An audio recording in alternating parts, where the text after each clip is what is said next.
बहुत समय पहले राजगढ़ नामक राज्य में राजा विक्रम सिंह का शासन था।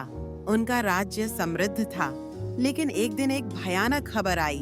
राजकीय खजाना चोरी हो गया था। यह सुनते ही राज्य में हड़कंप मच गया। राजा ने तुरंत अपने सबसे बुद्धिमान गुप्तचर समरजीत को बुलाया और उसे खजाने की खोज का जिम्मा सौंपा।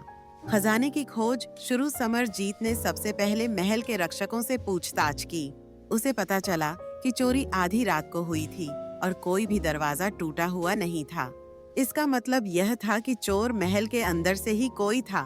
गुप्तचरों के साथ मिलकर उसने पूरे महल की तलाशी ली, लेकिन खजाने का कोई सुराग नहीं मिला। तभी उसे एक अजीब बात दिखी। महल के बगीचे में मिट्टी ताजा खुदी हुई थी।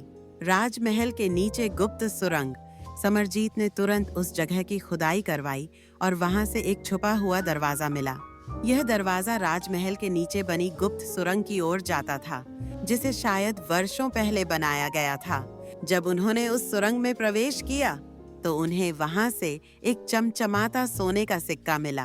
अब उन्हें यकीन हो गया कि खजाना इसी रास्ते से बाहर ले जाया गया होगा। साजिश का पर्दाफाश। जांच पड़ताल के दौरान समरजीत को पता चला कि महल में कार्यरत एक सेवक नागेश कुछ दिनों से बहुत धनवान बन गया था। उसने नया घर बनवाया था और महंगे कपड़े पहनने लगा था।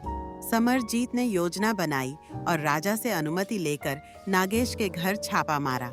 वहां उन्हें सुरंग से निकाले गए सोने चांदी के सिक्के और जवाहरात मिले। नागेश डर गया और कबूल कर लिया कि उसने दुश्मन राज्य के एक व्यापारी के साथ मिलकर खजाना चुराया था। उसने सोचा था कि कोई सुरंग के बारे में नहीं जानता होगा, लेकिन उसकी चालाकी ज्यादा दिन तक नहीं चली।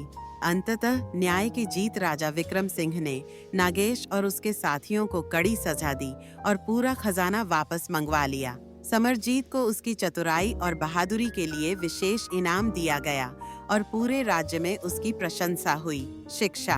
बुद्धिमत्ता और सतर्कता से किसी भी गूढ़ रहस्य को सुलझाया जा सकता है। सच्चाई और न्याय की हमेशा जीत होती है। ऐसी ही मनोरंजक कहानियों के लिए हमारे चैनल को लाइक, सब्सक्राइब, कमेंट और शेयर करना ना भूलें।